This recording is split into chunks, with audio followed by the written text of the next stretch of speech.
Hello, this is Bandit, and welcome to the final stream of the group stage for the Variety Cup. We've had a bit of a journey already. We've got 3 of our 4 groups concluded, and 3 of our 4 quarterfinals all laid out. There's just one more to go. But just a recap of where we're at. In Group A, we've had Illuminati dominate the group with it winning all of its games. Games God squeezing by beating HDAI 2-1. Then in Group B, Bright Spark coming out in first place, and then a tense finale between the Conqueror and Sun Tzu. Conqueror winning 3-0, though doesn't really do the games themselves justice because they were quite close. We then also had a dramatic group here between the Definitive Edition AI, Naga, and the Supervillain. DAI won both games 2-1, whereas Naga was able to defeat the Supervillain 3-0, again in that similar kind of setup of the games being quite close. I think with a couple of improvements with Supervillain, really could have given Naga a run for its money.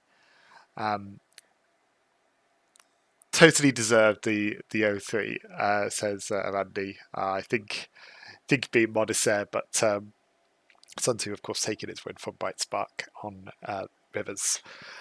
Group D is the one that is yet to conclude. So we know, either way, Silver Tongue comes out on top. 5 wins, losing just 1 game to the King. It is between the King and the Soldier, both AIs scripted by Toby. So either way, Toby will get at least 2 AIs through. He's also scripted the Conqueror. And the winner of those 2, this set, will play against a Definitive Edition AI in the second quarterfinal. As for quarterfinals, we've got that group there. Illuminati is going to be facing the Conqueror. Bright Spark will be facing Naga. It seems to be a fight that keeps repeating over these last couple of tournaments, so again, it should be a good one. And Silvertongue versus Games God, who I believe have met in previous tournaments as well.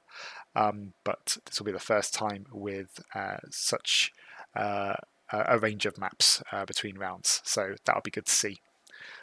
Today's game, we're going to see the King versus Soldier, and then we're also going to just explore, before we go on a bit of a break, what the format will be for the quarterfinals, just so people can kind of prepare their AIs and get in mind for what the drafts will look like, because it's slightly different for the best of 5 compared to the play all 3. So, I've got messages from Toby with the draft they did with the King and Soldier. Toby tells me that he treated it as if each one was playing against a different opponent, so trying to optimize for both. And this is what we ended up with. So we have, first of all, the King banned Team Island, Soldier banned Land Nomad.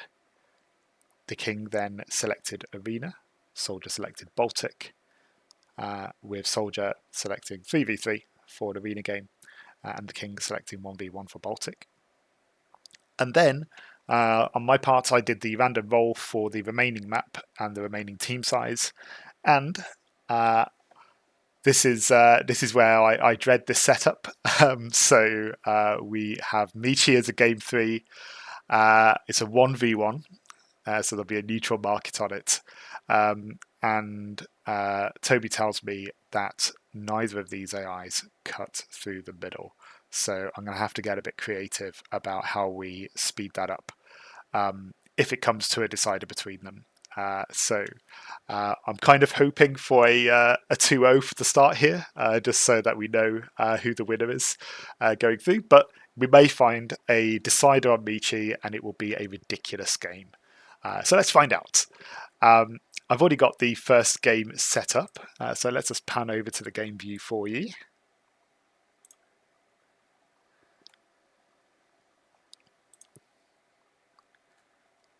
yes, we've had some ridiculous Michi games so far.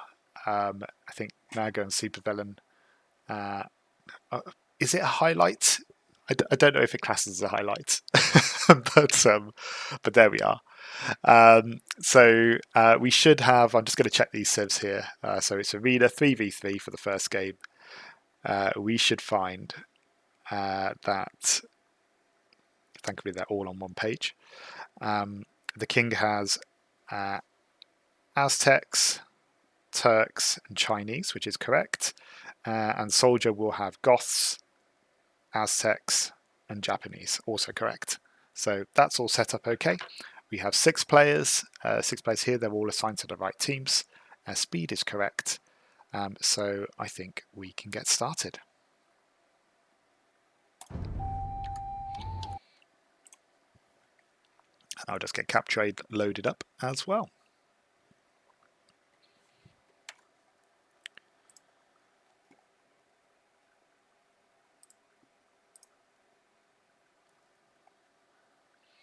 Okay, it probably takes time just to load that up.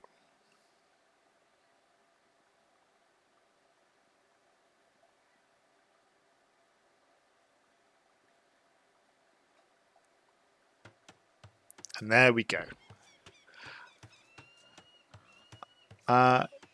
It looks like we have our teams.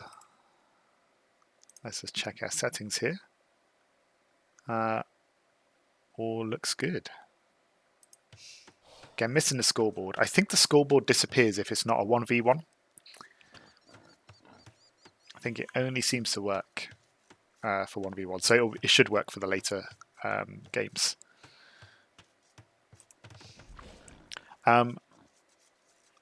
This is Arena, so these should be fairly standard resources. A very autumnal arena this time. I think we had winter in the last set. 3 deer over here. Of these two, although they're made by the same scripter, they are somewhat different in that the king is using only rules from Age of Kings. It has been adapted somewhat to be able to work with newer civs, but not using any new commands. So in the same way that the CD AI can play the new civs, but doesn't use any of the new features of UP. But while we've got the king that does that and kind of has that restriction, we have soldier, which I would say is more advanced, as in it uses any rules that are in definitive edition. But Toby's probably spent, and he can correct me if I'm wrong here, I believe Toby has spent less time on soldier. I think he's been trying to optimize the king and work on the conqueror. So technically, better commands from soldier. So should be able to do things like deer pushing and that kind of thing, but and maybe some direct unit control. But we'll see if the investment beats the flexibility of the rules. We've got some missing sheep up the back here.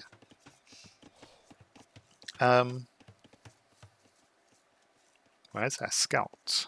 There he is. Okay, so he might just wander around. Let's get combined fog of war on. Do they all have that? Huh. Okay. So yellow has some spare berries at the back. That's a bit of an odd generation. Ironically, I don't think it will use it. Yeah, I've not seen that before.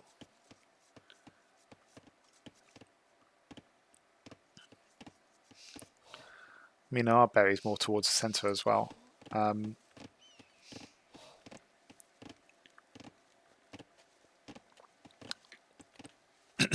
Yeah, never seen that before. So see if actually it does try and make use of it.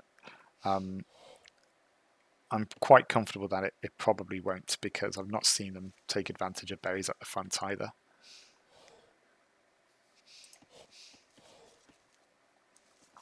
And it's missed sheep as well, so it's already down some food.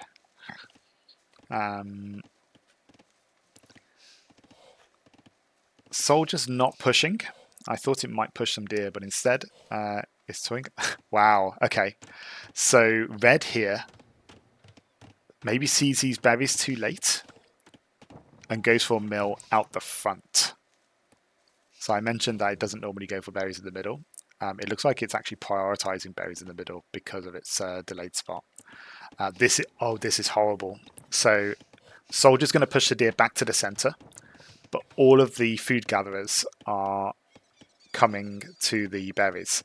So if the deer gets close enough, we're also missing some sheep here as well. If the deer gets close enough, all of these villagers will, or a bunch of these villagers will walk back to try and do it.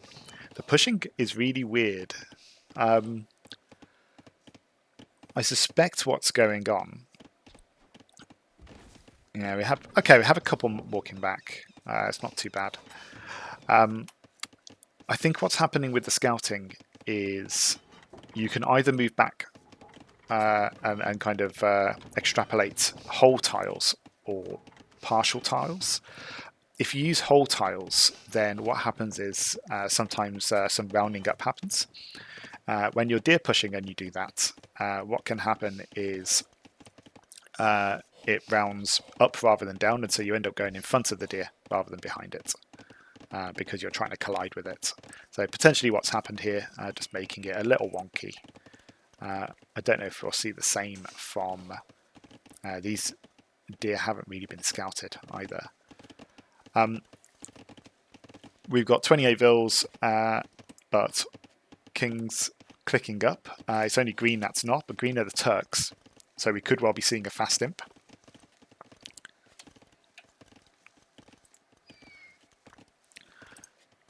So yeah, weird setup at the moment. The king, of course, won't go for boar.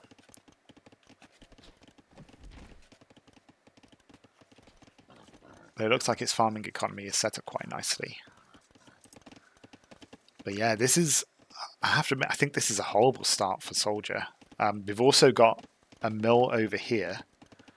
So maybe it was trying to mill some deer. But it means that it's gathering berries long distance.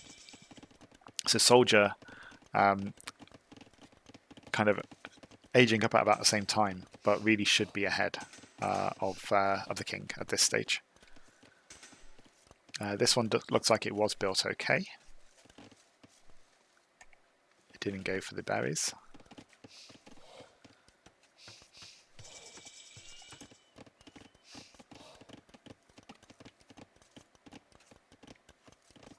And again, these berries have been eaten up. It might actually go for these berries. If the food gather distance increases enough, they might long distance gather from these berries instead of expanding their farms out. We do have man-at-arms coming in for soldier. It is capable of direct targeting, so we might find that soldier deliberately tries to attack the gates, something similar to like what supervillain does. Castle Age for the Aztecs already. Very nice. We should see Castle Age coming soon as well from yellow. Castle Age from all of the kings. Very, very nice. But yes. Still long distance gathering berries. The farming eco will level this out eventually, but that's a very slow start for soldier here. And a bit of an awkward start on this side too. They did get the sheep here in the end.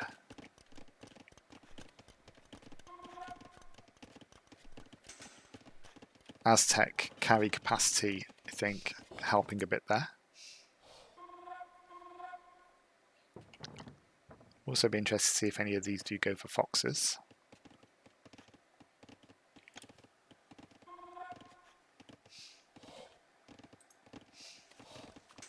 Long distance gathering berries, there we go.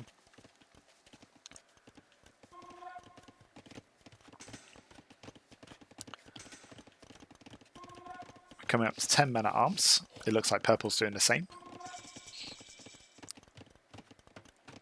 And our first castle ages are coming in. Immediate castle for blue. Aztec castle. Might we see Jaguar warriors? We've seen it from the king before. Again, immediate castle here for the Chinese, and we did see Chukanu coming from the conqueror. Again, maybe the king will go into that.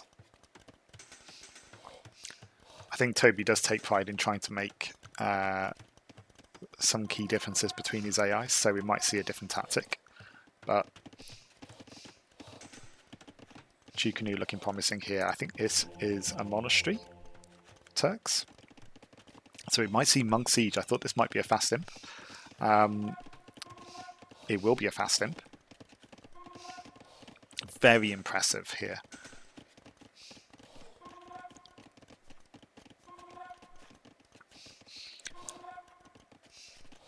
I think something that we probably don't do enough of as scripters is helping each other out with strategies like this. So actually, could this fast imp be quicker if one of the others are slung at just a few resources to get that power spike a bit quicker with the potential hand cannoneers?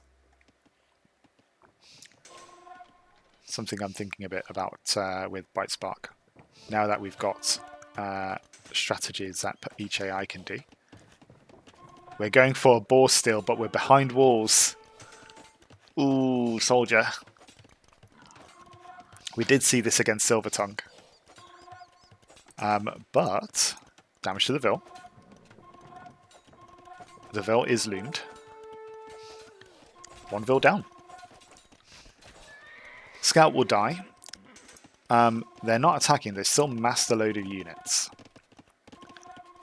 We are seeing a second TC though from Soldier, and another big difference here is the King will cap at 50 Vils, and then we'll just go all in on military. Whereas Soldier here will keep training villagers to get, I guess, what is considered a more normal economy. We've got Siege over here. We do have Jaguar warriors, 8 of them so far. And we do have Chukanu. Again, 7 so far. The tower, we did get a tower in the end on the wood line. If this was an open map, that'd be quite nice. Chukanu standing guard. Turks already getting their upgraded Hussar, and the men at arms are moving out. So what's going on here? We have a tower building on the outside. Conversion about to happen. Oh, and the Jaguar warriors are coming out. That's going to be a massacre. Bop.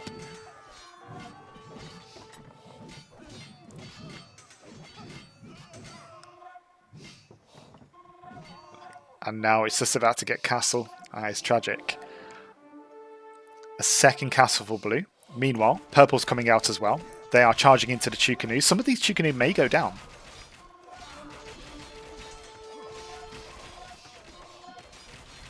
Most of them will go down, in fact.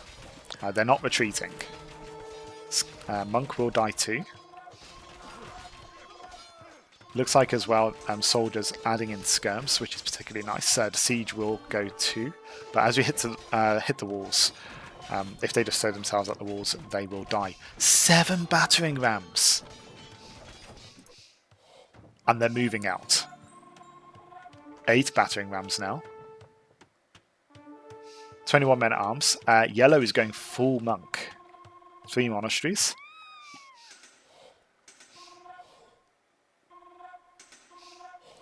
And hand cannoneers and bombard cannons by the Turks. It was a really nice Imperial Age time as well, considering it's an Age of Kings AI. It's very nice. There's not enough Jaguar warriors here to deal with this. They're also not targeting the nearest units. They're prioritising skirms, as default targeting tends to do.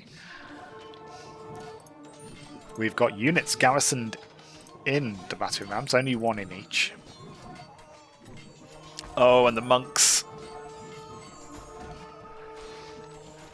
Now, if all of these monks target Jaguar Warriors here, then all of their charge will be reduced. So that will help the king. But at the moment it's a 2v1.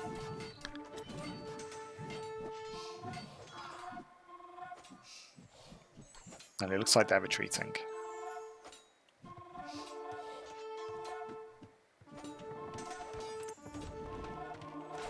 That's a interesting mill placement. Town size being increased, it seems. Hello, Toby. Where is the Green Army? The Green Army is at home. 4 bombard cannons, 20 hand cannoneers. Very nice, but the military advantage here is in favour of soldier. The Vil advantage as well is also now in favour of soldier, so soldier is out booming, and we have a load of monks coming this way. We may have a load of army being let in, and we do. Tower gets denied. Battering ram trying to block the door. Battering ram's moving out again. But the longswords are in.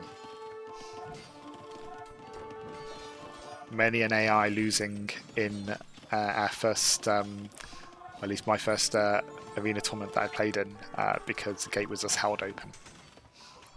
You can defeat a lot of AIs that way. We're seeing yellow charging in. 17 monks, 10 Jaguar warriors. It's making its own Jaguar warriors as well as converting some. This doesn't have murder holes, it seems. So with enough time, this castle will go down. Monks are in. Are we going to see any ridiculous conversions? We did see a castle converted against Silver Tongue.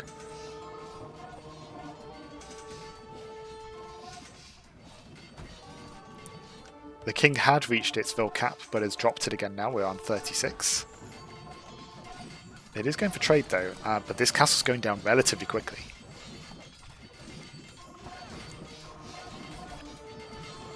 We have an army coming in to reinforce blue, but it may be too late. The castle goes down. The wall is breached.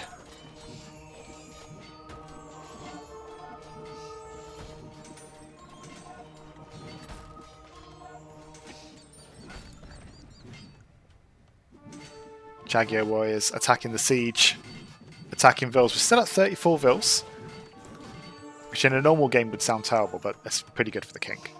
We've got a forward castle coming from red, asserting dominance. Hand cannoneers making it in, but these Aztec monks take a lot of hits. You're going to need more hand cannoneers grouped together for that, but they will deal with the longswords quite easily. They just need to target right. They need to make sure they don't over-target the skirms. And they're running right past. They are going for the skirms.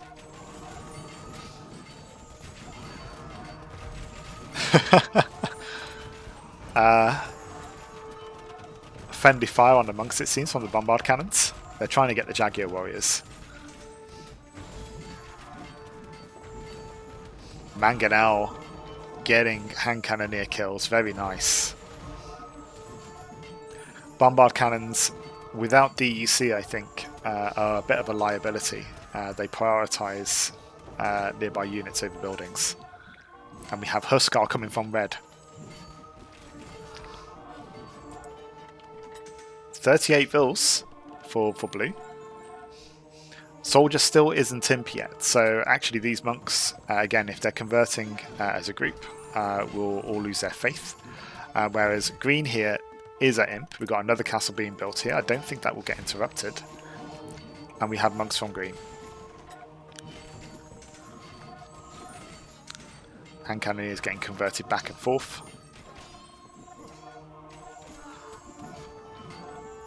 Converted Huskars fighting their brethren. But the military advantage very clearly going in favour of soldier. Same with the Vil advantage, just a bigger eco he's able to consistently produce. Looks like yellow has stopped it. It might be saving for Imperial Age at this point. It's getting upgrades for skirmishers. Maybe to counter the hand cannoneers. Cyan is going for Imperial H. Again, not spending the food on villagers will help with that. And I think this castle is doing a load of work for blue. It's keeping these villagers alive. I say that, we've dropped down to 31 now. Eagles will tank some of these shots.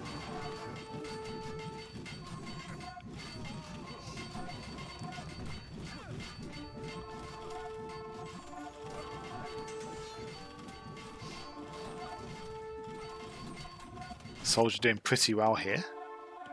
Cyan very close to being able to attack the walls here with the castle, but not quite.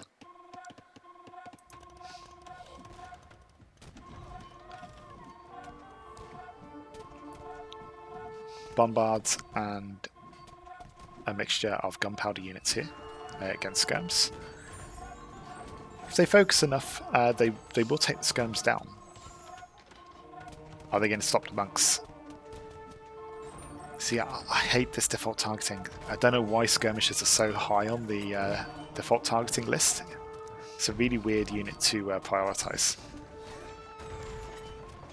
But it's built in, so there's nothing Toby can do about that. Very nice stream of Chukanu coming in here, 23. They're at the gates. Are they going to be able to take out that Mangonel before he gets any shots in? They are taking out the monks. These monks currently at 65 HP, but we have 14 vills for blue. It's priority of units which are quickest to kill. Ah. That makes sense. It's normally though that they're so far away, so you have to go through melee units to actually hit them. This Jaguar warrior says your lack of murder holes will be punished. Forward yellow castle. We've also got two-handed swordsman here.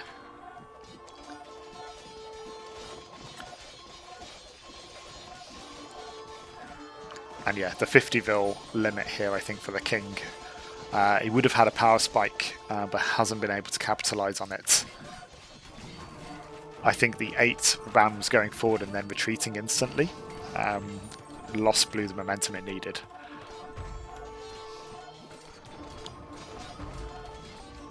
Trebs for green now. They are trying to treb down that castle. Mangonel's kind of living peacefully with the treb. I'm sure that will change very shortly. He's going for the house. Keeps building towers around the outer edge. The castle does eventually go down. There are 8 vills over here.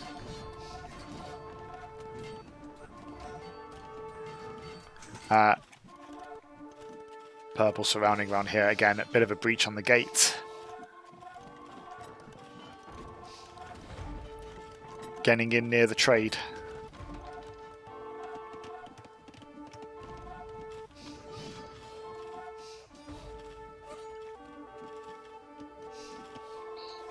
And I think once this king loses enough of its economy,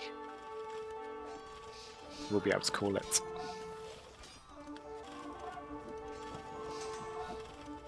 Again, weird targeting in that they kind of just wander without attacking. With Soldier, because it has more commands that it can play with, a patrol attack here would be really nice. It does look like blue has surrendered. With it being 3v2, this should now very rapidly be in favour for Soldier.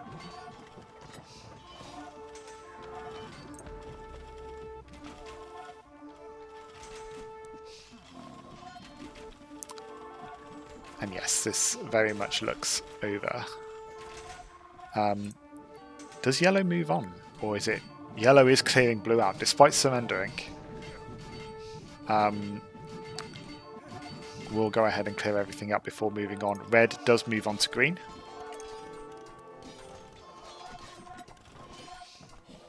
Castle will go down.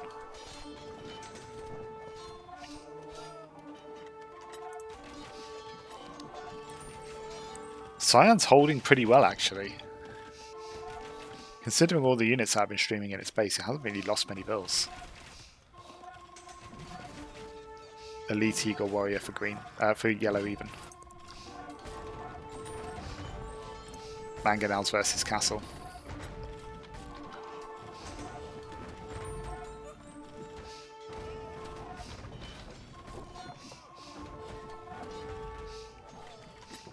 Elite Jaguar Warrior for yellow.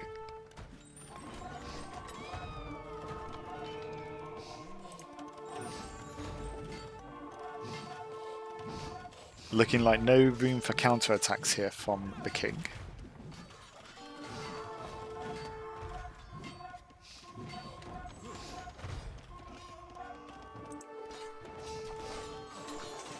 Huskarls making their way in through the gate.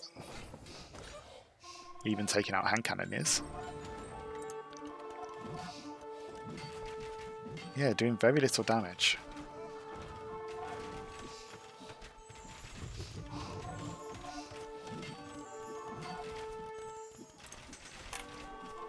These guys look great.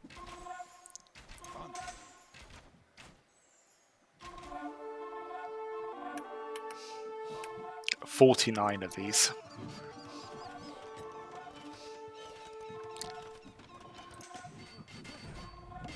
Oh, and yellow's going for all of the walls. I see.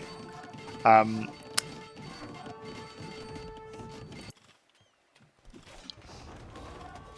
think purple is getting distracted by the trade.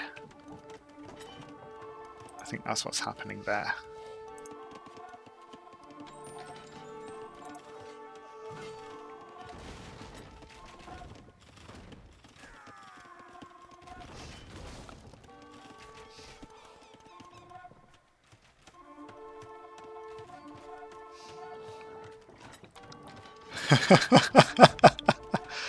Oh, green.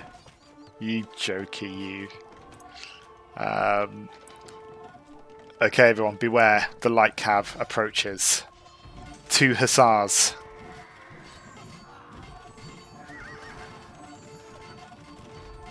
I mean, the bombards are nice.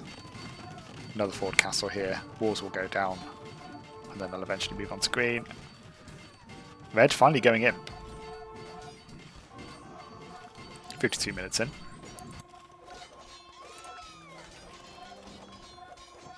The old take down the castle with infantry. Again, it will eventually go down. Actually don't mind this TC placement, given the damage that's happening. Blue very desperate to wall.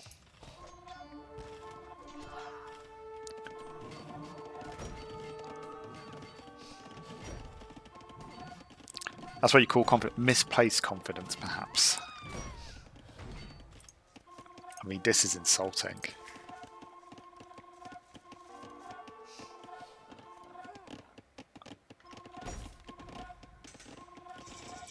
Thankfully, Siege Ram will actually damage through the wall and take out a couple of chunks at once.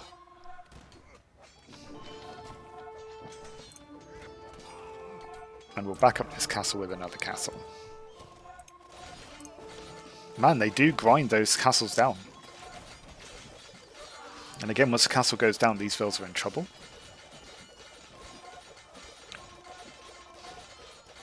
He didn't say what kind of confidence, fair enough.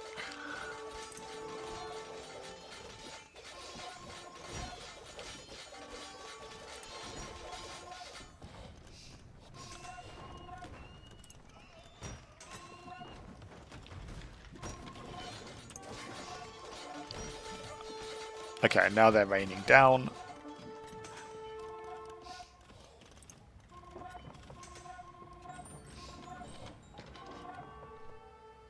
$37 bills. Given that yellow is apparently refusing to... I'm not quite sure what's going on here. Yellow looks like it's locked into targeting blue.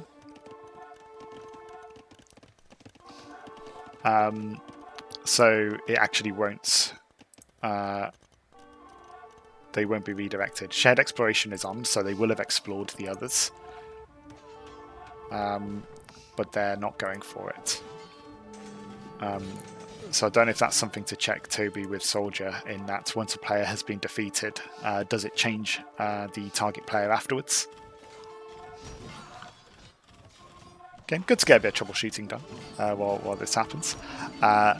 We should find that Cyan gets destroyed here, despite the fact that Yellow is... because it's still kind of a 2v2 at the moment, while Yellow's not getting involved.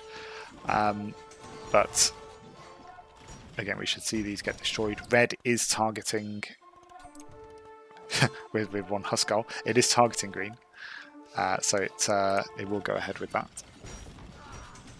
3 times 1v1, exactly. I think that's how it started out, and it's locked in that. But at this point, I mean, look at the difference here. I'm happy to call it at this point so we don't drag it out, unless there's any objection from Toby. I think this will be a slow grind to victory, with Yellow not getting involved. Yeah, no objection. Brilliant. But congratulations to the Soldier on that one. This does tie things up. So at the moment, the King has 1 point in the group, or 1 victory. So this does give Soldier 1 victory as well. However, it's the winner of this set that will be progressing. Even if they're tied on score, if Soldier is able to defeat the King in this match, then even if they're tied on score, Soldier will have 1 match over the King, because the King wouldn't have won any sets. Looking at stats, what do we have? I think effectively we had 2 early armies from Soldier. Maybe the military count scared off Blue here. I'm not sure if the King checks that, but we had initial army from Blue. We had a really nice imp. We'll look at the imp time shortly from Green. But Blue kind of approached with 8 rams and a bit of an army, and then encountered Red and Yellow at the same time, and then retreated, and that was momentum lost. And then behind that, Soldier was able to boom. Looking at the military, again, Red and Purple were able to build up a military quite quickly with men at arms.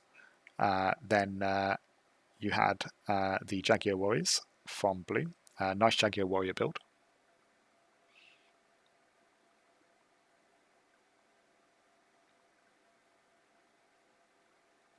The King needed to out-tech Soldier effectively. Yeah, that's a fair point. And yeah, and looking through this, with everything, Soldier very steadily went going front. In fact, let's just check the military numbers. Yeah, bigger army in the end.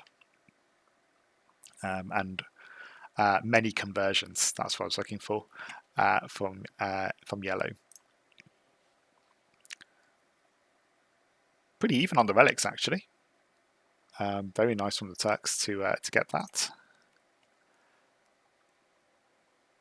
that. 22 minutes 49. Really, really decent imp time for an Age of Kings. Yeah, I mean, even with DUC, I think, generally the quicker times I'm getting are about 20.5 minutes. So yeah, given all the resources you don't get with Age of Kings, like Boars and being able to push deer, that's amazing. It's really good.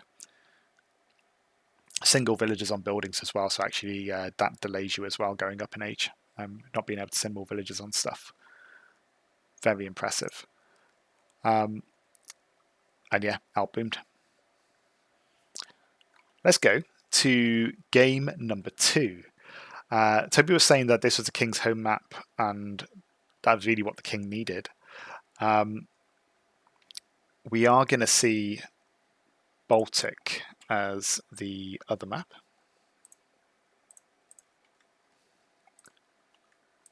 Let's go ahead and quit the game here.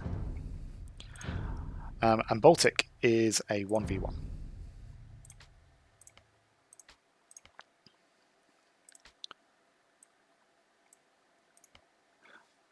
And in this setup,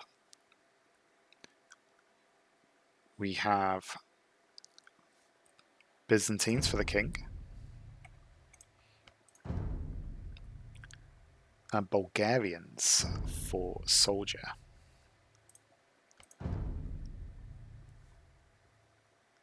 I really like Bulgarians. I think the instant man-at-arms upgrade is really, really nice, particularly for AIs. I like the option as well of fast castling and going into Krepos with Connex. Byzantines are a great defensive civ, so this should be a good balance. So potential spears and skirms. So maybe struggles against men-at-arms, but would be decent initially against Connex.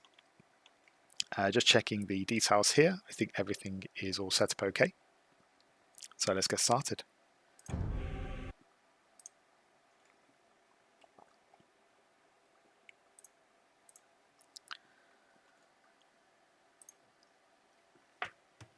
And their scoreboard's back, so yes, it looks like it's team games that ruin it.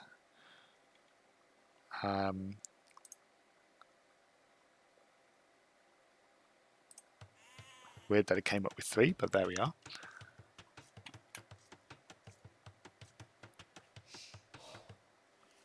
Did I change the map size?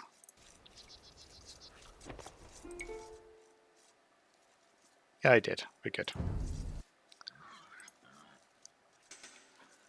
Some moments of terror. I feel like the sea looks like a brain. It's a brain with a brain stem going on here.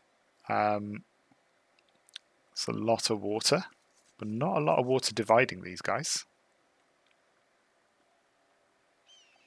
And of course, we've got a nice little choke point here, navigating them around. I hadn't really paid much attention to what Baltic looks like on a 1v1. So, yeah, interesting to see. Narrow strips of land. We could see big fights happening over here. You probably don't want to be mining gold from this section. Also, TCs are quite far away from the water, so they're not going to be ranged very easily. I think probably in that regard, it's maybe a bit more in favour of soldier and being a bit further away, though woodline here will negate that.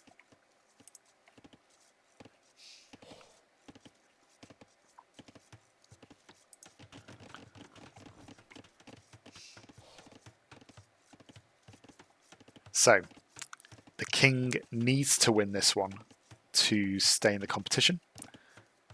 If soldier wins, through to the quarterfinals. Hunting boar. We are missing a sheep over here. Again, let's just look at what its scouts say. Yeah, just missing out over there.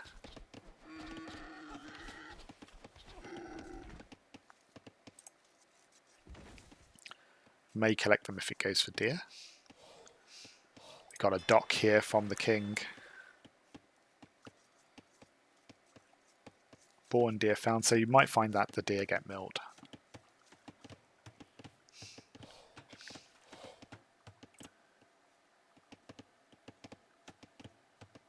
Sheep unexplored. Are we talking about soldier?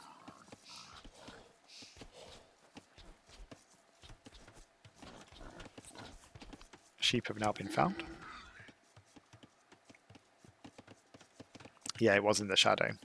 But looks like they've been found now.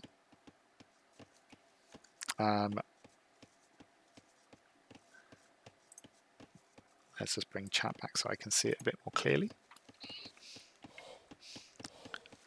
Long distance gathering of food here. That's probably because of the dock. But this is actually really nice for the king. By default, it will use the dock as a drop-off. So that's particularly good. We're also seeing a dock here from Soldier. An idle fishing ship. So normally they scout by default. Not quite sure what's going on there.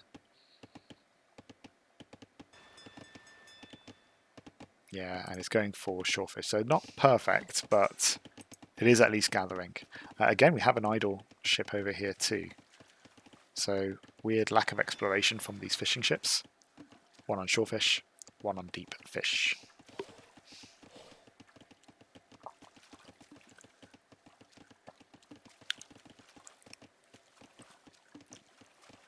Both potentially maybe having similar code for their navy. So both going for fishing ships here, and it looks like they're prioritizing that now over farms. No mill for red either. I think mill would be nice instead of one of these fishing ships. We do finally have a mill for the king. Resource collected slightly in favor of soldier, but not by much. And I think when some of these drop off, it may actually go in the king's favor. More fishing ships. Feudal age for red. We'll get men at arms automatically. In fact, if it is constantly making fishing ships and getting a mining camp, are we going to see a barracks? Will it even have the wood for it? 12 on wood. So should be able to have enough wood before it hits feudal age. But I don't think the barracks will be up. And it's still making fishing ships. No barracks. This is going to give the king some breathing space. We've also got some long distance deer hunting here as the push didn't quite work. King has more stable food. This does get milled as well though, so that's nice. And they're going for more deep sea fish. King is just under a minute behind in feudal age. Used to the king fast castling, so to try and get a bit of a power spike with castle age techs. It looks similar to here, and actually the fishing ships will help.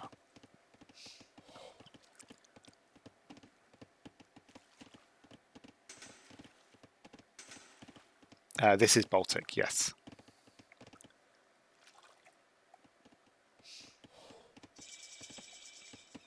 Yeah, maybe there's some scouting ascent. Hopefully the fishing ship will move. It will not.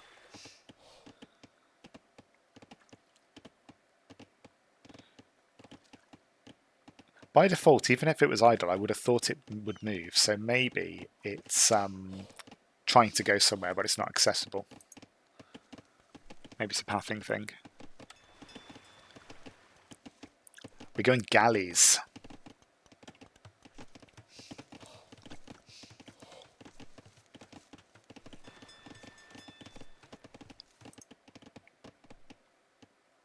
I was wondering if the cancelled dock might have helped with castle age buildings. But again, it looks like docks are being prioritised. So food will come in. We'll get the resources for castle age, but it'll be lacking the buildings. And galley moving out here. Oh. If they see... This could be a problem for the king. We do have a galley being made for the king as well. It has 3 docks, so it could potentially outproduce. Needs a bit more wood. It will produce a second one. This is really awkward gathering here.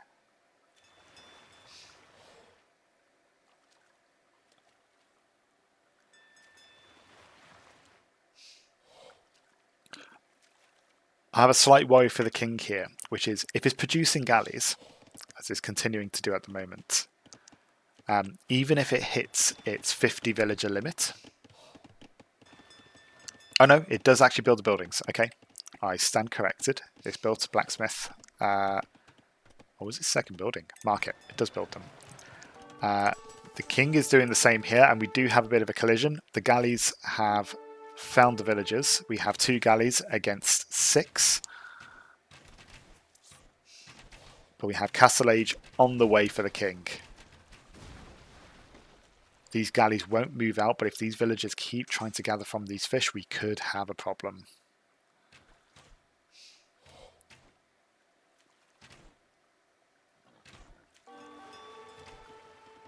We are training more galleys over here. From what I've seen of at least the Conqueror, I think it just went for galleys rather than fire ships. We may see the same here from the king. I don't know if feudal age fire ships were even an option for Age of Kings, so it might not go for them. Soldier, not too far from hitting or clicking Castle Age itself. Never went for these final deer in the end. But yeah, we got some long distance gathering from both sides here in terms of fish. These will get idled. Thankfully, the fishing eco is still going for now. And I think the king's best hope is that some of these galleys get pulled out of position.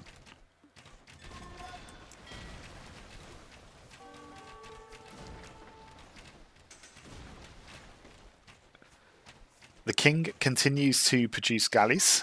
Soldier has stopped, so it may win back the water. Some of these galleys being distracted by the fishing ships. Their targeting options are a bit strange, but they will continue. Meanwhile, we have land units being made. We've got men-at-arms. They will become longswordmen once we age up. The king lost his fishing ships. We're down to 1. So food eco is a bit of a mess. Not many farms prioritizing fishing ships and navy over it, which would be okay if you weren't being attacked. We're also not able to produce galleys anymore. We're producing fishing ships. Oh, fishing ships are being prioritized over the galleys. Soldier has water. And now the king is us waiting.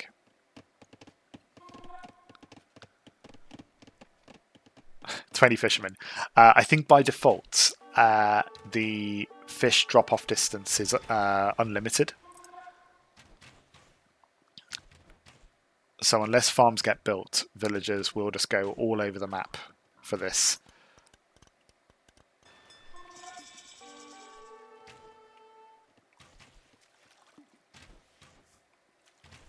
And yeah, we're fishing it. This is nice. I don't know if that tower goes up though. I think this retargets. Fishing ship keeping him busy. Luring him away. And then the dock is the main target. We have longswordsmen. Where are you, longswordsmen? There you are. Not moving out yet. Gambeson's in. Upgrades for the galleys. Would upgrade as well. We're going to see more navy. Tower will go up, but it's not going to do as much now. Bod can come in as well.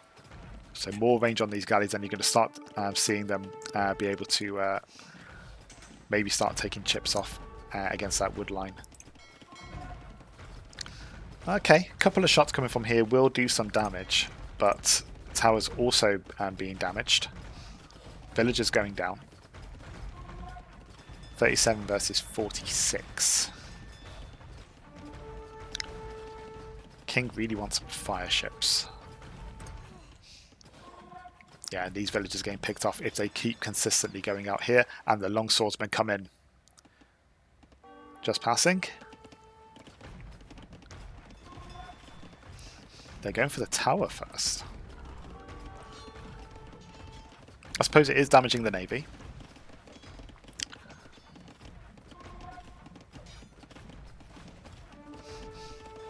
Now they're going for the eco. Brace.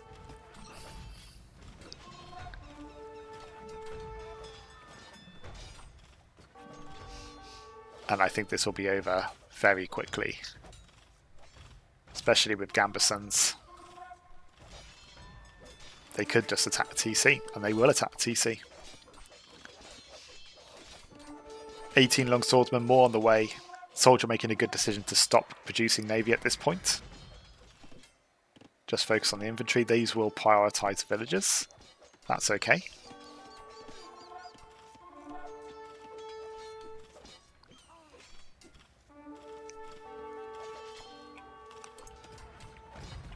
More towers being built. Again, they'll be denied. This guy, the cheek, blocking the port.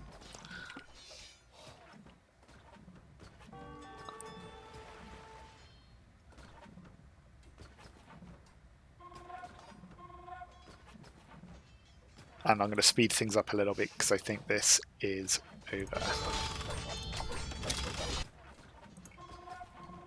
TC's going down. They're being retargeted again. Many towers. It's actually the villager production that's distracting these. You'll find these will get ungarrisoned in a mo. There we go.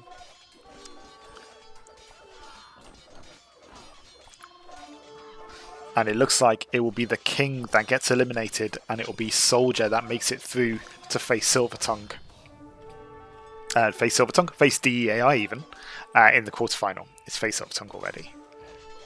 DEAI versus soldier for a third quarterfinal.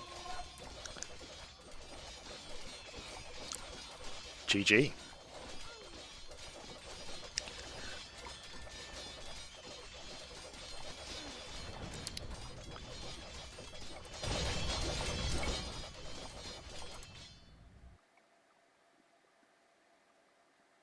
Let's have a look at some stats.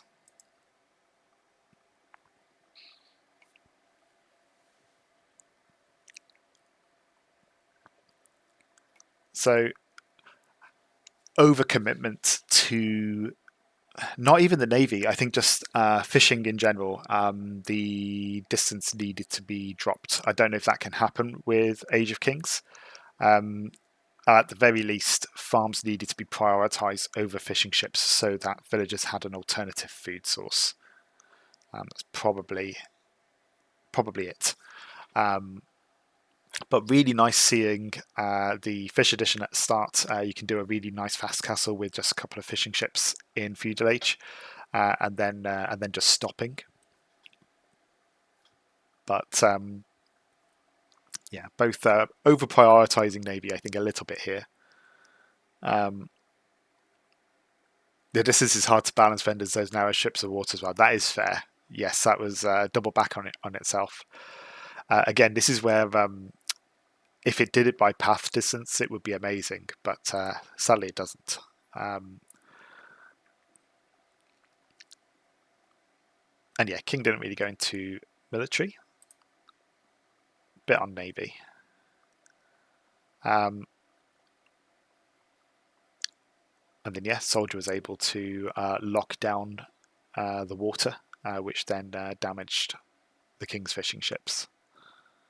What was the max army size? 48.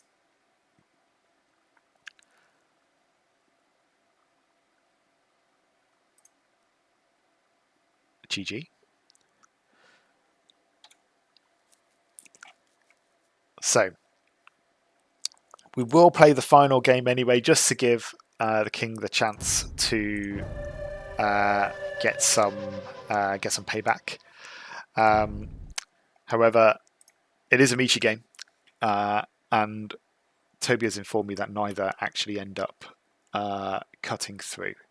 So what I will do for that is I will play this game fast, and we'll also update the backend and stuff while it's running, I think,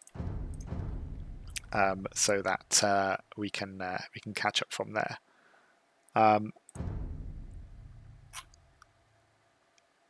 We have Michi, the King,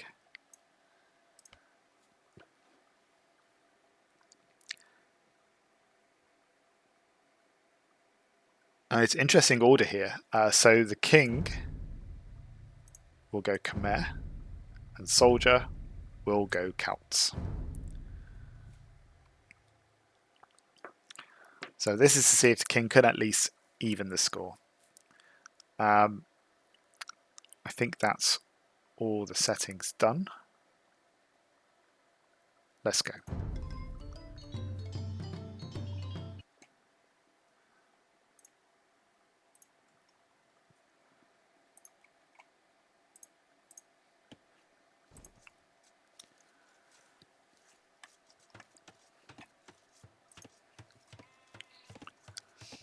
Can AOK AIs cut through?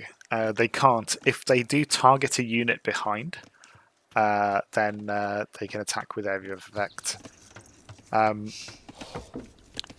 I have been warned that soldier does use DUC to push steer. However, given that neither of these AIs will cut through, I am going to speed this up quite rapidly. Particularly now that we know that soldier's already secured the win. I feel less bad if he loses off that. So that is happening there. And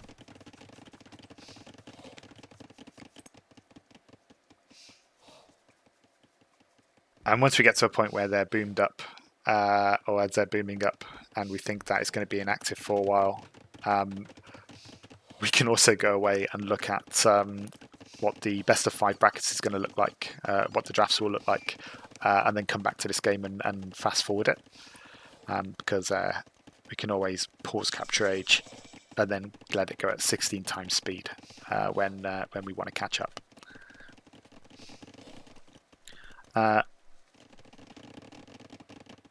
8 times speed is just so much better in this case, isn't it?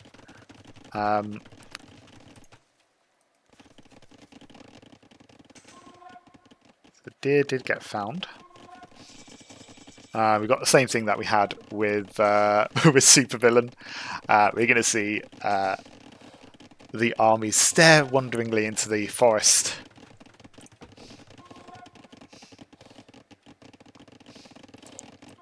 Story time. Once upon a time, there was a king, and he saw there was an enemy at the other end of a forest. And then they tried to chop through the forest, and then the king died of old age. But then his grandson continued, and then he died of old age. And this happened on for several millennia. And the forest stares back. Yeah, at this point the Ents weren't very happy with everything going on. So they decided to kill both sides, and the forest was saved.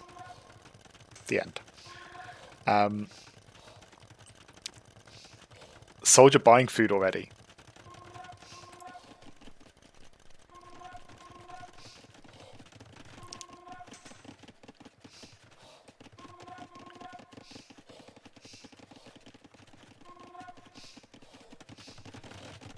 Got to get those palisades in. You don't know where the next attack's going to come from. Would it be the enemy army? Would it be the Ents? I did wonder if we'd see ballista elephants. Unfortunately, the king doesn't have the DUC to target them to trees, so I don't think we're going to see them cut through. But once a layer gets thin enough, we might see them shoot through to attack enemies. The Voidwalkers could come from the edge of the map.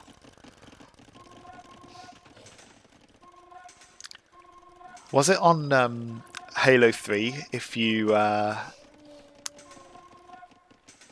went beyond the boundaries of the map, you got attacked by the Guardians, was it? It had something like that, it, like killed you and then it said the Guardians got you. Perhaps that happens.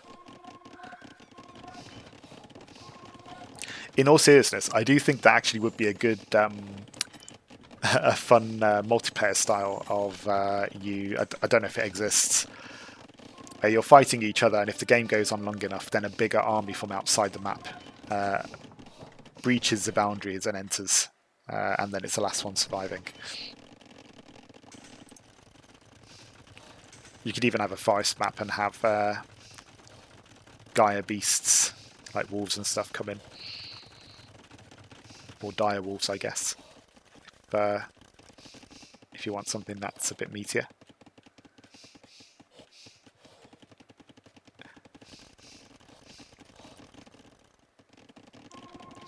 Okay, so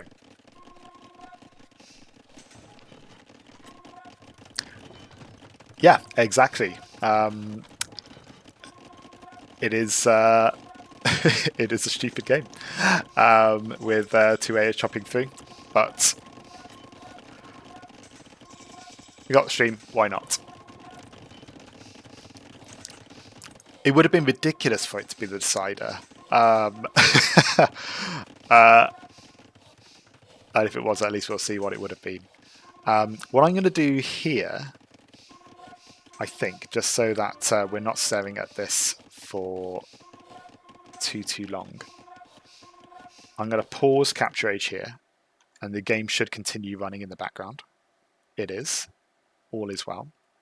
And so for anyone who actually wants to know what's going to happen next, we can go ahead and talk about that. And then if you're here to kind of just learn that and then go, you've got time to go. But also by then, hopefully we should see most of the match is on its way. Yeah, go make some tea. And then, yeah, when we come back to here, we should be able to fast forward at like 16 times speed or something. And then get to the bit where the trees collide. Or the armies collide, as it were. So, where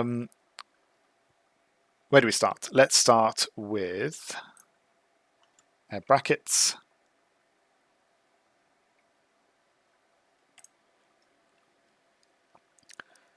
We've got 2 for soldier at the moment, which means soldier will in fact be this AI here. So these are our quarterfinals. Illuminati versus Conqueror, DEI versus Soldier, Bright Spark versus Naga, and Silvertongue versus Games God. We will have a break between now and the quarterfinals. Just bringing up the dates here. So yeah, Naga versus Bright Spark. I'm nervous about that, but I also think it'll be a great set. So updates for the quarterfinal. Deadline is 1 minute before midnight GMT on Friday, the 5th of December. We'll put that in the chat as well. So 5th of December, very end of that GMT is deadline for submitting quarterfinal AIs. So that should give you just over a week, actually. So it should be 8 days. So plenty of time to make adjustments. I haven't ironed out the dates immediately following that, just because it varies a bit with some work travel. But there should be some breaks between the quarterfinal and semi-final, and final. They won't be as long as a week. You're probably looking at a couple of days between those stages, which should mean that we finish a grand final around mid-December. So it gives us a couple of weeks as well before Christmas, which would be nice. So that's in terms of timings. So what happens when it comes to the draft itself? So you'll notice here, quarterfinals are best of 5. So we're not playing all 5. Once someone gets to 3, that set ends, and one of them is eliminated. So panning over, got an example of a draft, which I could split up into a separate video after this as well. Meanwhile, if you're looking for an update on the on the game, we're not through the forest yet. So can I move over to this? Will it let me move? Yes. So Best of 5. What happens is, similar to before, each player will start with a ban. Nice and simple. Again, I'm just picking 2 at random here. So each player bans a map. Now, what is different here is if a player were to ban the same map as another in the previous round, it never happened, but if it did, then all 8 maps would have been pickable. In this round, if both players ban the same map, then a second map gets banned at random. So 2 maps will always get eliminated from it. Then, again at random, a map will get selected at random and parked away as the decider. That will be the final map. So 2 bans take place. Then a map gets secured for if there's ever a game 5. So in this case, let's assume it's Land Nomad. Then what happens is the remaining 6 get split randomly between the 2 players. And each player then gets to select 2 of those 3 maps that they want in the order that they prefer them. So if you've got a favourite, you can pop that in first. So let's imagine we've got a couple of players over here. Let's imagine player 1 wants Fortified Clearing and Team Islands. Player 2 wants Yucatan and Baltic. We eliminate it down. So those 2 at the bottom don't get picked, they get removed. Then it gets to the team sizes, and this is similar to last time. So you pick the team sizes for your opponent's map. The difference is because you're now picking 2 team sizes for 2 maps of your opponent, you cannot, as a player, you cannot pick the same team size twice. So player 1 cannot set Yucatan and Baltic as a 1v1. It would only be able to set one of them as a 1v1, and then it would have the choice between 2v2, 3v3, or 4v4. So you're going to have at least 2 different map sizes, team sizes, for each player. Let's imagine for the moment they allocated it such as this. So they have 2 picks. And then each of those opponents get to allocate those to the specific maps as well. So player 2 gets to say, I want Fortified Clearing to be a 1v1, and I want Team Islands to be a 4v4. And again, player 1 gets to go, I want Yucatan to be a 3v3, and I want Baltic to be a 4v4. So hopefully that's clear so far. So you actually end up with streamer maps like that. And then a random map that we picked earlier, which was Land Nomad, gets a random team size assigned. That random team size could be any of the 4. So in this case, it's a 3v3. Those are then your 5 maps and your 5 team sizes. When it actually comes to the game, we flip a coin as to which side we start with. So let's imagine we started with player 1. We would start on Fortified Clearing, and then this came as a request from people in the Discord for how this would go about. If player 1 wins on their home map, a Fortified Clearing, then we move along to player 2's first map choice, which would be Yucatan. If, however, player 1 lost, we would continue with player 1's next pick.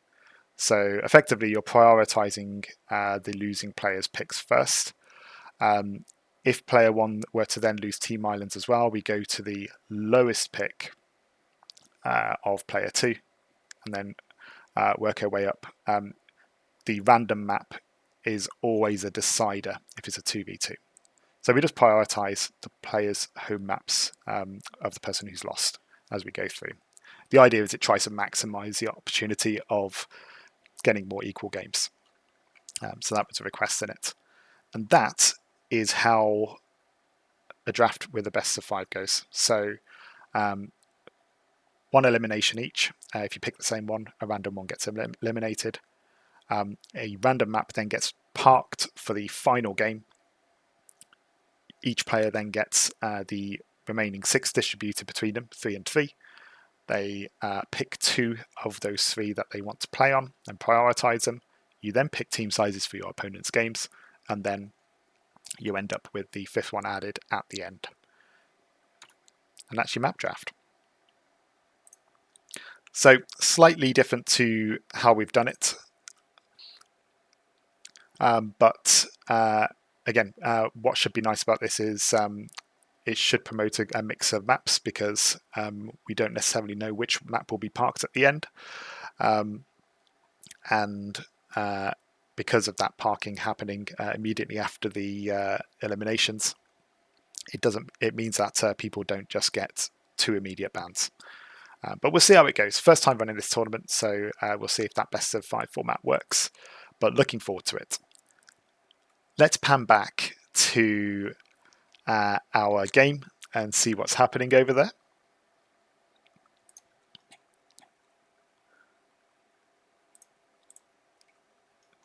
Let's open up Capture Age. I can tell you the game is still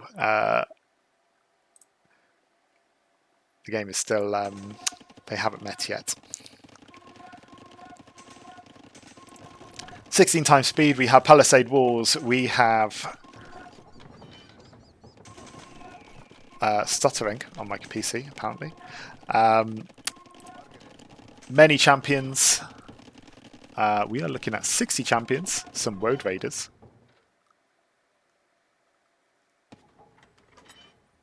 My PC not liking 16 times speed apparently.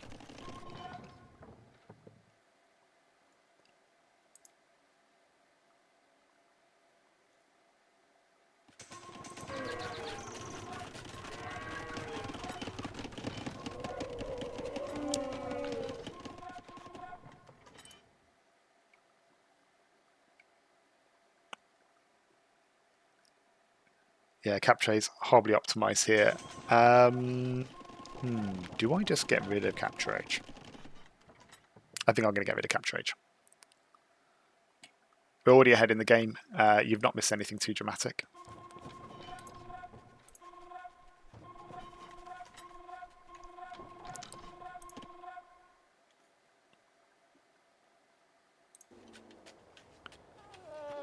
There's my plan out the window.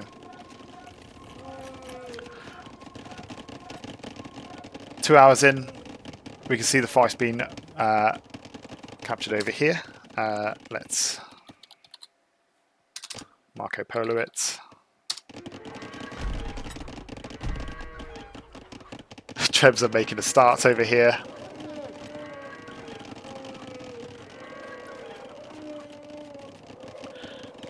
We should find nothing is able to trade with this market, and same with Soldier over here.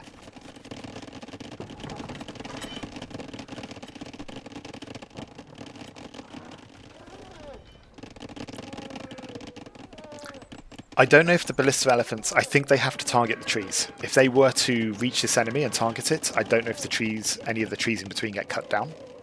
I suppose we'll find out shortly. Some of these Trebs will also try and take pot shots at villagers, I think. I'm hoping to see another lumber camp here from Soldier.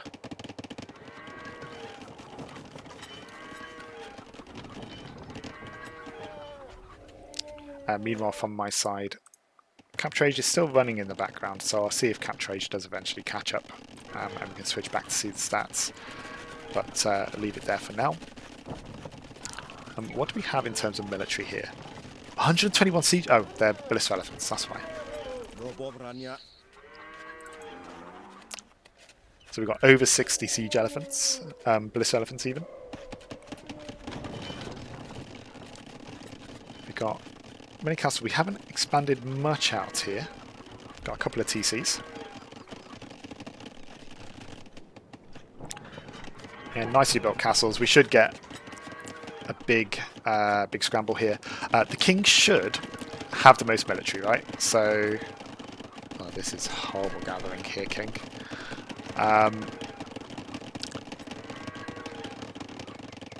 We should find that with the King having 150 military and them being ballista elephants, they should clean through this army. But if we switch over, Soldier has way more food.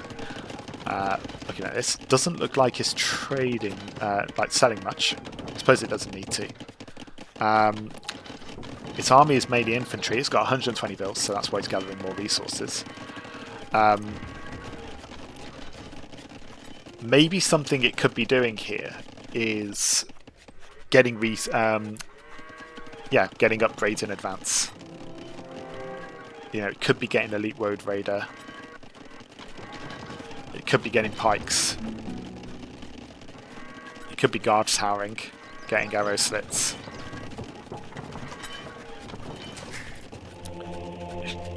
You definitely want devotion and heresy at this point. I think that's the thing with Michi. You've got time to, if you are booming behind it, get all the upgrades you can so that you don't have to do it when you're under pressure.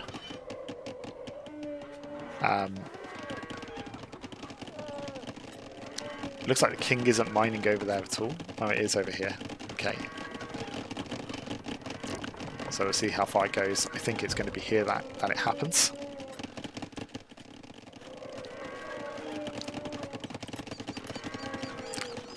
And so while this is happening, or while it's taking its sweet, sweet time, I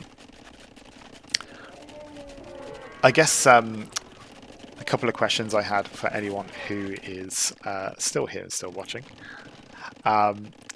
is with the maps at the moment, have you found that there were any that you've been pleasantly surprised by?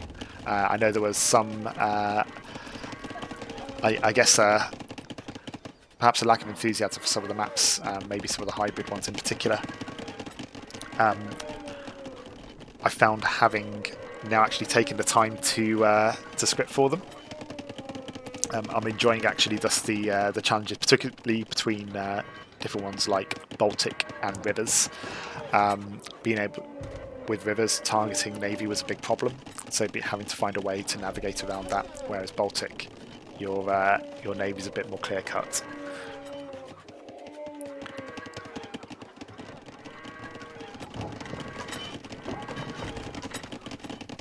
Yucatan could be fun. I think as well, any AIs that do have laming scripts, they accidentally fire on ball in the middle of the map. So potentially some good builds there. I think it was mentioned in the Discord as well. It's actually surprising as well to see perhaps the lack of optimization for team games. I think actually there could be some room for some slinging strategies. I know in professional play we're seeing on 2v2 arena, you know, such as human ram rushes combined with you know, early military from a teammate. So teamwork such as that.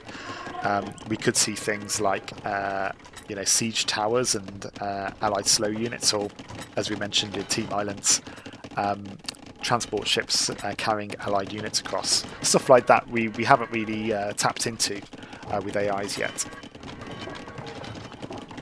And we could have a real nice fast castle on Yucatan as well. It's a shame we're not going to see more of it, but I really enjoyed the Phospho style rush from Elias and the supervillain. Again, I don't think we've seen one that's that cleanly built before. And again, on a map like Yucatan where you've got the extra food, that's going to be a big help. 3 hours in, Toby. Just want you to know that.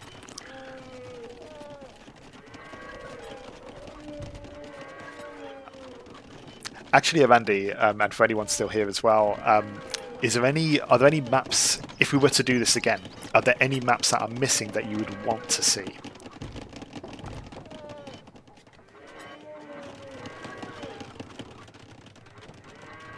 Very much feeling like I want to replace Michi at this point.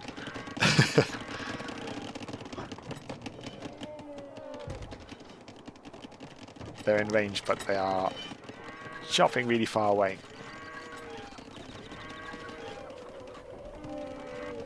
I think if it gets to 4 hours, I start manually chopping with the king. I think that's how I go about it. 4 Lakes hideout enclosed glade.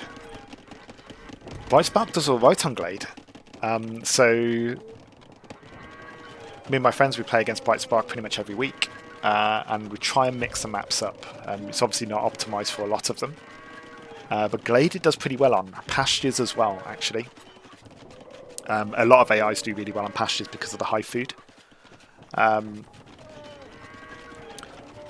Enclosed would be an interesting one.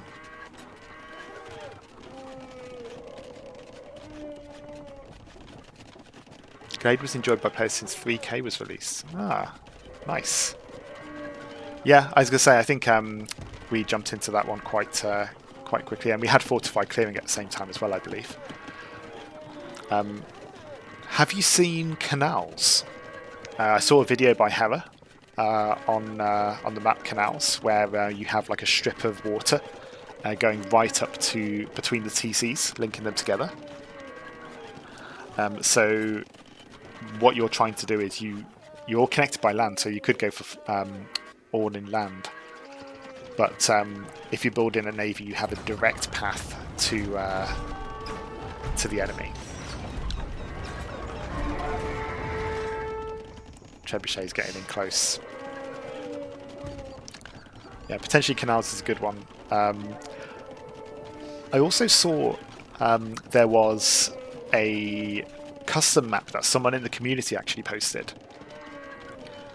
which was you start off with effectively a variant of a trade cart, and when you delete it, it creates a TC, so it's like a packable TC. So it's almost like a nomad start where you wander around and you try and find your first spot. But instead of waiting for your villagers to build a TC, you effectively place your TC down. And the map's full of wolves, so you have to stay in kind of trade cart form until you find somewhere safe to go, which I thought was an interesting take. Yeah, someone in the it's a custom map, so it's not one that's built into the game. Someone from the RMS scripting community, I think, made it. But yeah, it was an interesting take. You also mentioned Fortress there. Brightspark does have Fortress configurations in it. So I did a lot of testing, particularly when I was trying to find a source of its lag in multiplayer. Speaking of lag, we've got stuttering going on here from these guys.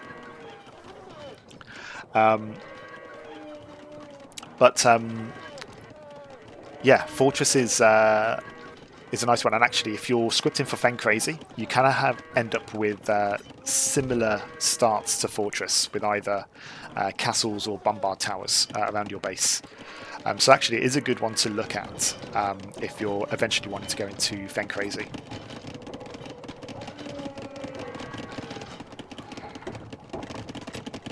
We got villagers chopping down here now. This seems to be the path they're going for. What I hate about this is a lack of lumber camps. Where are your lumber camps? Or even your TCs? Okay, this one's pretty close. It's almost like bets now as to where the closest one is going to be. Trebs are also going to close these off. They're going for the walls. Both sides seem to be chopping this bit, so this bit probably will be the point where it goes down.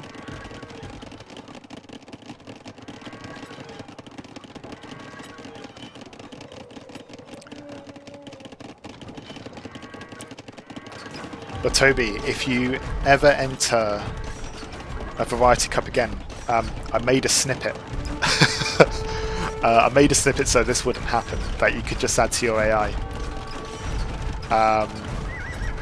So definitely recommend adding it. I know you've got an Age of Kings, but for Soldier at least, he could have used it with a bit of customization. Wall is getting owned over here. What is this guy doing? Kid. Trying to path somewhere I can't reach, I guess.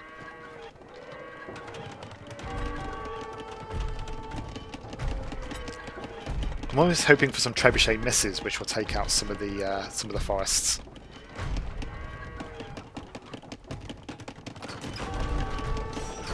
The wall will result in a tree cut with more walls. Absolutely. It's such a stupid game, but it is happening. As long as they don't wall up where they cut through at the end. In fact, actually, these guys won't let them. Conversion. It's okay, he's safe. He'll be let out, you know. And he's trapped again. Guys, we are 4 hours in, so I don't think anyone's going to argue too harshly if I just get some of the ballista elephants to cut through. I think that's fair.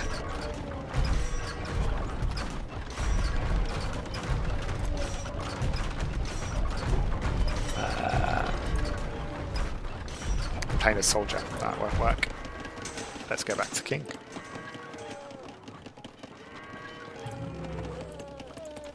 Come on.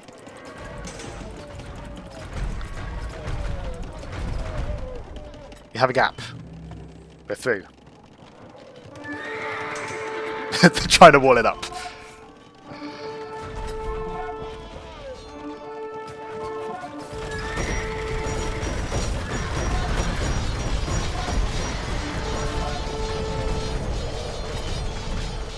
Rams immediately take down the castle. Is Capture Age caught up yet? Capture Age is caught up.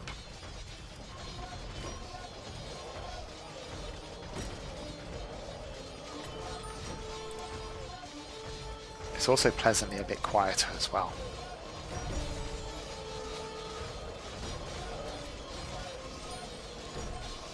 Many ballista elephants, double the military for the king, but more resources for soldier. We're seeing some pathing issues against these champions.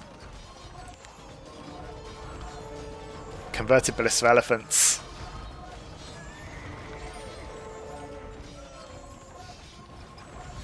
Also, military buildings might be interesting here.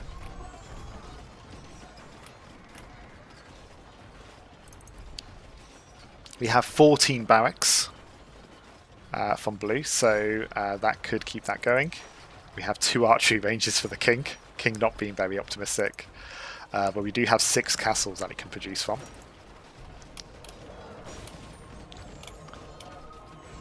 Scorpions. These are heavy scorpions as well. I was just going to check if they're upgraded.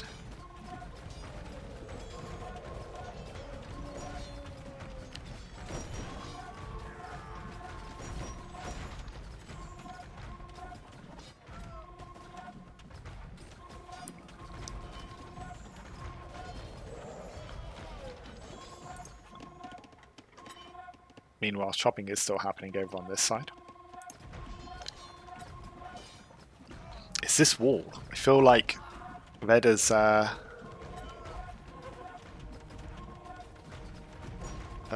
kind of messed himself up a bit.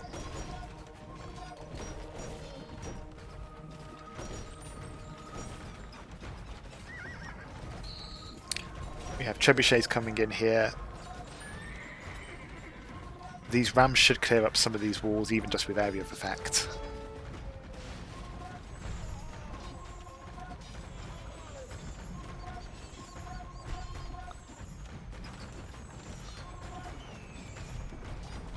Also, it looks like guilds got researched because King was selling for 17 gold. Many trebs. Treb walls on both sides. 21 trebs, 6 castles producing. versus 11 trebs. I know the Conqueror had 30 trebs waiting for Bright Spark. The trebs, if they target the elephants, actually should do a decent job.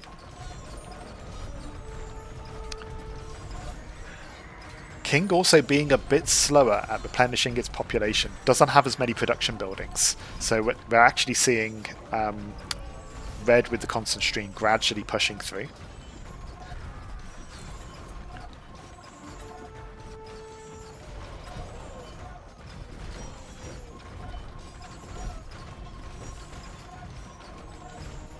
I think the ramps will do decent against the Ballista Elephants as well.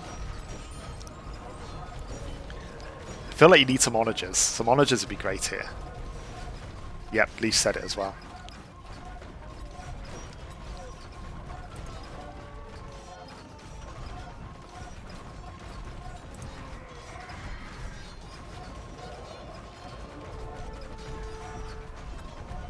Many castles producing Ballista Elephants. It looks like 32 seems to be the sweet spot for trebs for the king.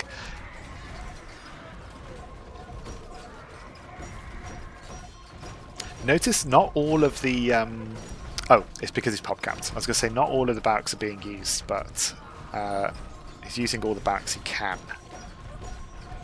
Forest is widening a bit, so that should help with the flow of units going through.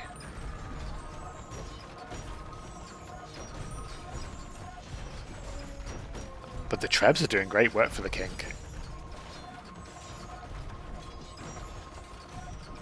Oh, we have a problem. We have a problem. King is running out of wood. And it stopped replacing its units.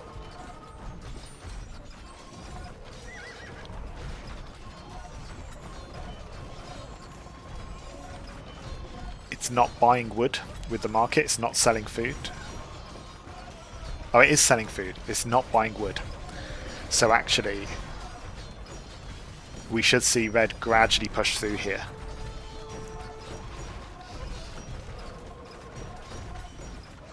He keeps trying to rebuild the wall, swapping out for a gate. Skirm's wandering in, they're not going to do well against the Scorpions and the Champions.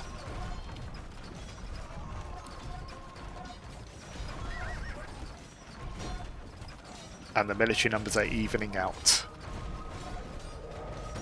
120 pop for the king.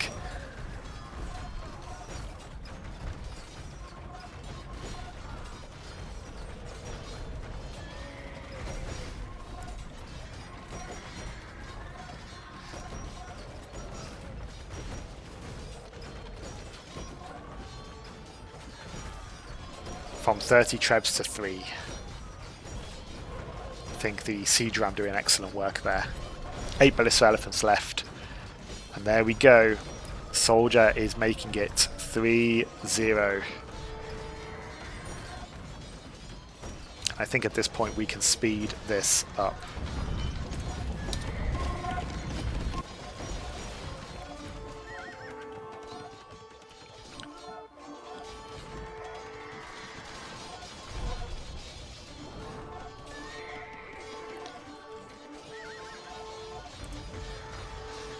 Complete wipe for Soldier.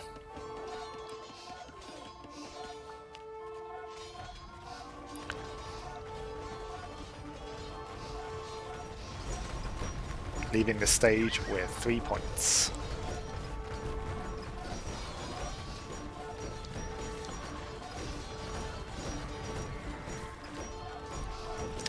This is TSA Rams right here.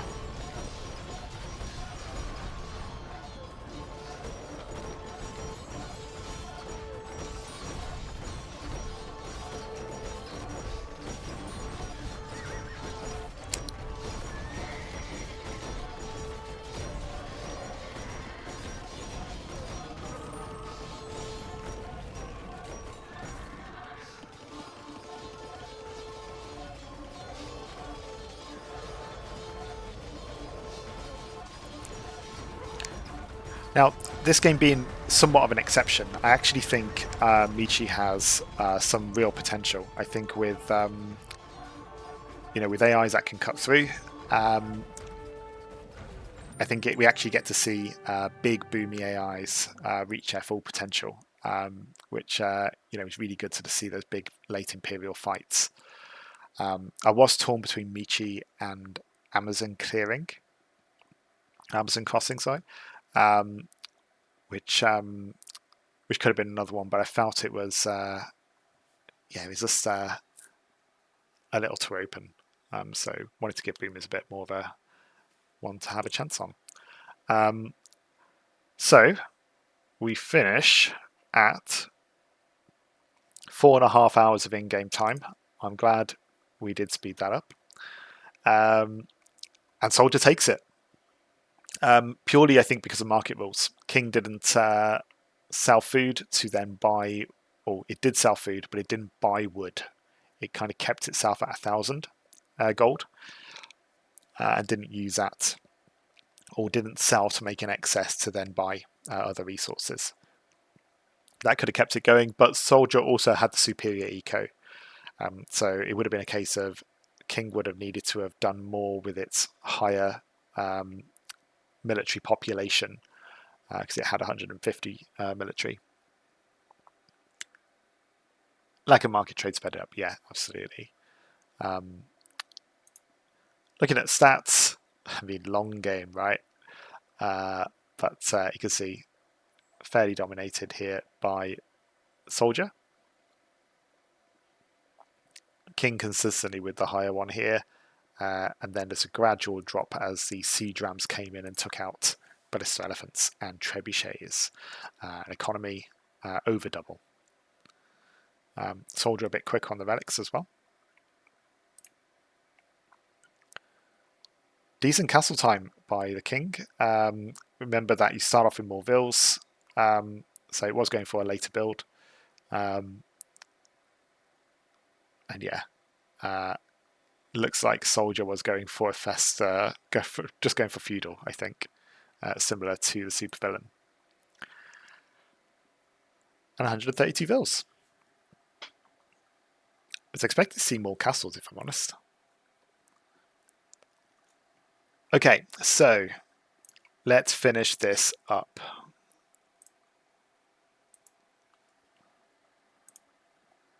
Tidy up our bracket here. Soldier actually ends with 3. Let's pop that in there.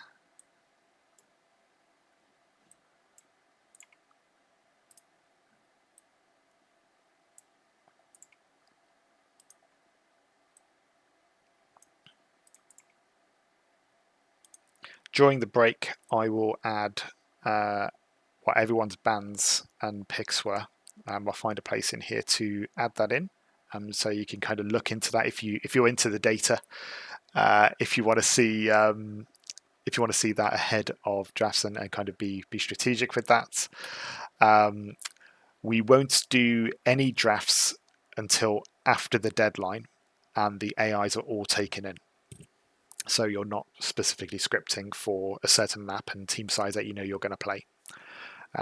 We will, get the deadline done first, then we'll start the drafts, which is why Friday there is the deadline. We'll have the weekend to get started with drafting and quarterfinals.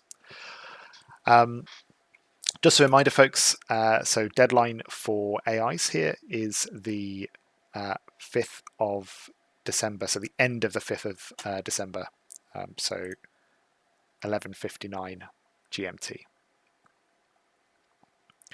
And yeah, you'll have time to check the map stats and set together the group stage. It'd be really good if it could also get stats on things like favorite unit. We can probably pull stats on even civ picks as well, actually, when we do this.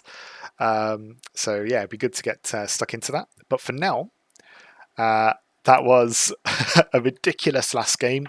A bit of a one-sided set. I was expecting actually the king to be quite deadly in that first game, but the retreating rams, I think, kind of cost it the game there. But nevertheless, the king is always a threat in a lot of these tournaments, and it's amazing to see what Toby does with it. And looking forward to seeing the Conqueror and Soldier in the next rounds. So some difficult opponents there. Illuminati and the Definitive Edition AI, but let's see what Toby can do with them. If you're still here, folks, thank you. Thank you for your patience, and I look forward to seeing you in just over a week with the next streams. Thank you for your time. Take care.